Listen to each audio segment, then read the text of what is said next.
जसबीर ओबी के इस हिंदी चैनल पर आप सभी का हार्दिक स्वागत है। तो लीजिए, आज मैं आपके समक्ष प्रस्तुत हूँ बहुब्रीहि समास और उसके उदाहरण लेकर। तो चलिए शुरू करते हैं अपना आज का वीडियो। आज हम इस वीडियो के माध्यम से समझेंगे बहुब्रीहि समास की पहचान। तो चलिए सबसे पहले हम जान लेते हैं कि बहुब्रीहि समास को हम कैसे पहचानेंगे।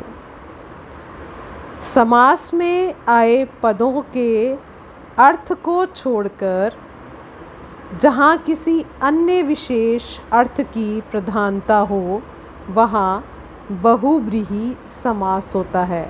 देखिए, ये इसकी पहली पहचान है कि समास में जो शब्द इस्तेमाल किए गए हैं उनका अर्थ न लेकर एक विशेष अर्थ वहाँ पर लिया जाता है। इसके दोनों पदों से कोई भी पद प्रधान नहीं होता। हम सब जानते हैं कि समास जब बनाए जाते हैं, जब समासिक शब्द या समस्त पद का निर्माण होता है तो वहाँ पर हम दो पदों का इस्तेमाल करते हैं, पूर्व पद और उत्तर पद।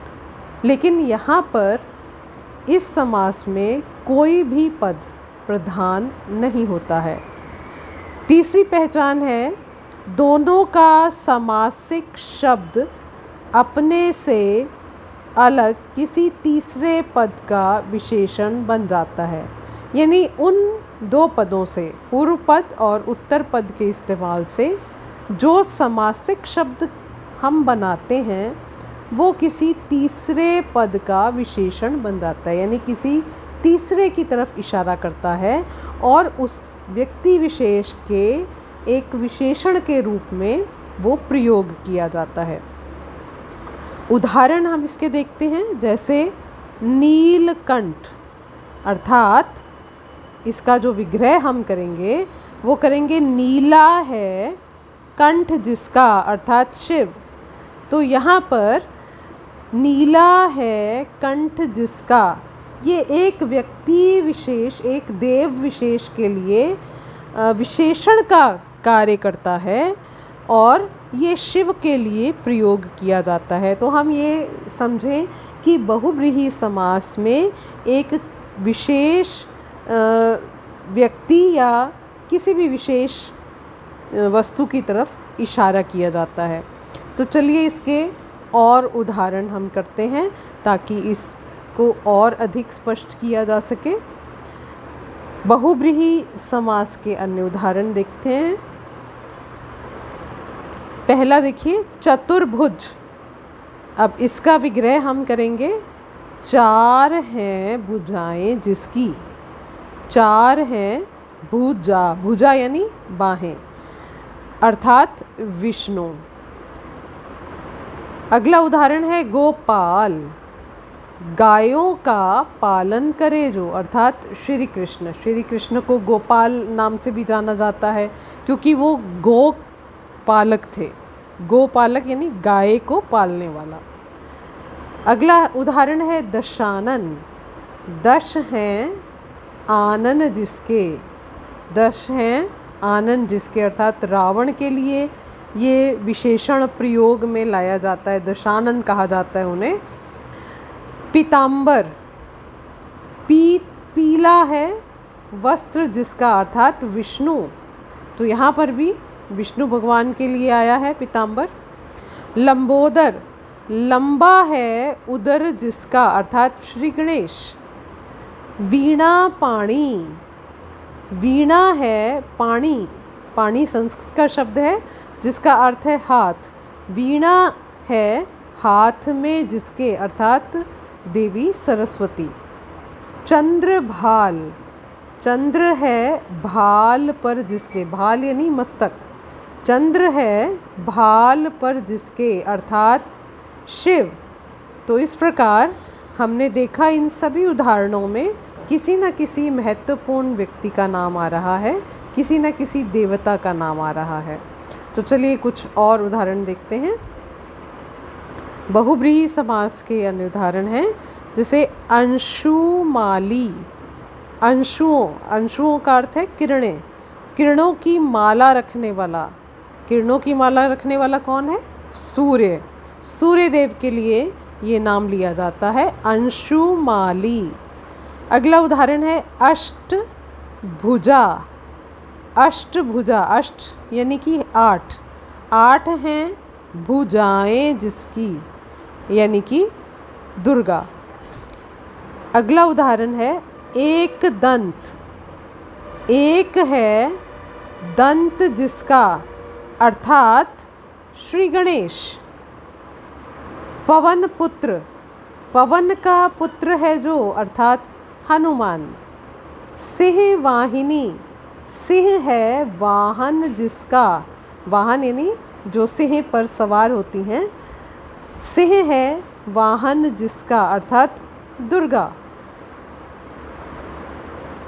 हलधर, हल को धारण करने वाला, अर्थात बलराम। श्री कृष्ण के भाई बलराम थे जो हल धारण किए रहते थे, तो इनके इसलिए उनका नाम हलधर पड़ गया।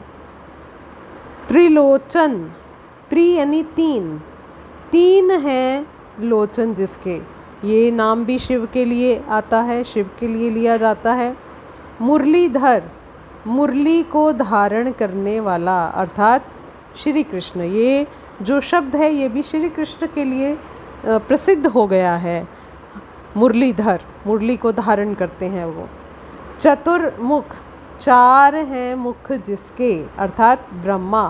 तो ये सभी नाम आज हमने देखा कि ये सभी जो नाम हैं जिसमें कुछ ना कुछ विशेषता दर्शाई जा रही है उस व्यक्ति विशेष की या देव विशेष की। तो ज़्यादातर जो नाम है यहाँ पर वो देवी देवताओं के और महत्वपूर्ण लोगों के नाम हैं। तो चलिए कुछ और उदाहरण देखते हैं इनके। हंस वाहिनी। अब हंस वाहिनी, हंस जिसका वाहन है, तो हंस है वाहन जिसका, अर्थात सरस्वती। महावीर, महान वीर है जो, अर्थात हनुमान। सुनयना, सुंदर है नयन जिसके, अर्थात कोई एक स्त्री विशेष। तिरंगा, 3 है रंग जिसके, अर्थात भारत का राष्ट्रीय ध्वज जिसे कि तिरंगा कहा जाता है। शांति प्रिय, शांति है प्रिय जिसे, अर्थात कोई व्यक्ति विशेष हो सकता है, यानी ये शांति प्रिय शब्द क्या है, उस व्यक्ति विशेष की विशेषता को दर्शाता है। चार पाई, 4 पायों वाली, यानी 4 पैर वाली, अर्थात खाट, खाट को हम चारपाई कहते हैं गांव के लोग। घन श्याम, घन के समान श्याम है जो, अर्थात श्री कृष्ण। यानी घन बादल होते हैं, बादल के समान काला दिखने वाला है जो, वो है श्री कृष्ण। तो आज हमने जो जो उदाहरण किए ये सब बहुव्रीहि समास के उदाहरण थे और ये सब किसी एक व्यक्ति विशेष की विशेषता को दर्शाते हैं। और ध्यान रहे कि इसमें ज़्यादातर ऐसे शब्द हैं, ऐसे समासपद हैं जो किसी देवी देवता के लिए ही प्रयुक्त किए जाते हैं। तो आशा है आज आप सभी को ये विषय भली भांति समझ में आया होगा। यदि ये वीडियो आपकी मदद करता है तो प्लीज़ लाइक कीजिएगा और कमेंट करके अवश्य बताइएगा कि इसके माध्यम से आपको कितनी मदद मिली।